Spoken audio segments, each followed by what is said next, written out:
Pola double bottom reversal adalah pola pembalikan ke arah naik yang biasanya ditemukan pada grafik batang, grafik garis, dan grafik candlestick. Seperti namanya, pola ini terdiri dari dua lembah berurutan yang kira-kira sama levelnya dengan puncak moderat yang terjadi di antaranya. Perlu diperhatikan bahwa double bottom pada grafik batang atau grafik garis benar-benar berbeda jika dibandingkan dengan double bottom yang terjadi pada grafik P dan F, point and figures, yaitu breakdown double bottom pada grafik P dan F adalah pola bearish yang menandai penembusan support ke bawah. Meskipun ada variasi, pola double bottom klasik biasanya menandai perubahan tren dalam jangka menengah atau panjang. Banyak potensi terjadinya pola double bottom ini selama tren turun. Tetapi sampai resistance kunci ditembus, pembalikan belum dapat dikonfirmasi. Untuk membantu memperjelas terkait pola ini, kita akan melihat poin-poin kunci dalam formasi double bottom ini. Yang pertama, yang perlu digarisbawahi dan diperhatikan adalah tren sebelumnya. Dalam pola pembalikan apapun, pasti ada tren yang sudah ada sebelumnya untuk kemudian berbalik. Dalam kasus pola double bottom reversal ini, tren turun yang signifikan selama beberapa bulan harus terjadi terlebih dahulu. Lalu yang kedua yang perlu diperhatikan adalah lembah yang pertama. Lembah pertama harus menandai titik terendah dari tren turun saat itu. Dengan demikian, lembah pertama sebenarnya terlihat cukup normal dan tren turun tetap pada tempatnya. Trennya masih tren turun. Lalu kemudian kita harus memperhatikan puncak yang pertama. Setelah lembah pertama terjadi, kenaikan terjadi yang biasanya berkisar antara 10 hingga 20%. Volume pada kenaikan dari lembah pertama biasanya tidak penting. Tetapi jika terjadi peningkatan volume, dapat menandakan akumulasi awal. Pada ketinggian puncak yang pertama, terkadang terjadi keraguan untuk kembali turun. Keraguan ini menunjukkan bahwa permintaan meningkat, tetapi masih belum cukup kuat untuk breakout. Lalu perlu diperhatikan berikutnya adalah lembah yang kedua.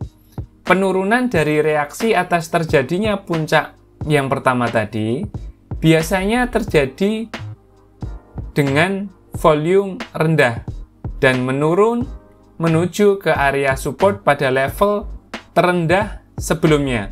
Support dari level terendah sebelumnya ini harus tercapai.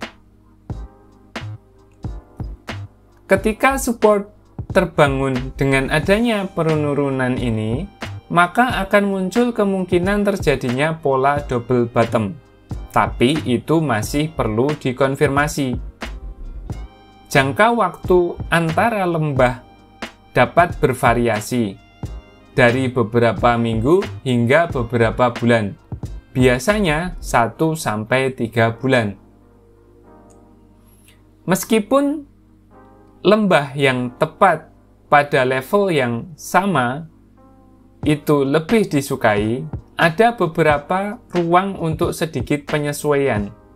Biasanya lembah baru yang terjadi, lembah yang kedua ini, terjadi pada kisaran 3% dari lembah sebelumnya. Ini bisa dianggap valid. Lalu yang perlu diperhatikan berikutnya adalah kenaikan dari lembah yang kedua ini. Volume memerankan peranan yang penting pada pola double bottom ini. Harus ada bukti yang jelas bahwa volume dan tekanan beli meningkat selama kenaikan dari lembah yang kedua. Silahkan perhatikan yang ada di layar. Kenaikan yang dipercepat ini, yang kadang ditandai dengan 1 atau 2 gap, juga menunjukkan potensi perubahan sentimen. Nah, yang berikutnya yang perlu diperhatikan lagi adalah breakout resistance, yang mana ini adalah yang sangat penting. Ketika harga naik dari lembah kedua sampai pada resistance, pola ini dan pembalikan trennya masih belum selesai. Breakout resistance akan kemudian menyelesaikan pola ini.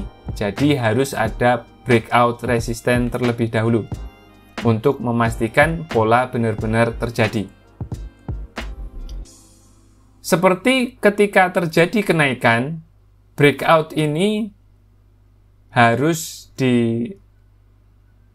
dilakukan dengan adanya peningkatan volume dan atau kenaikan yang dipercepat.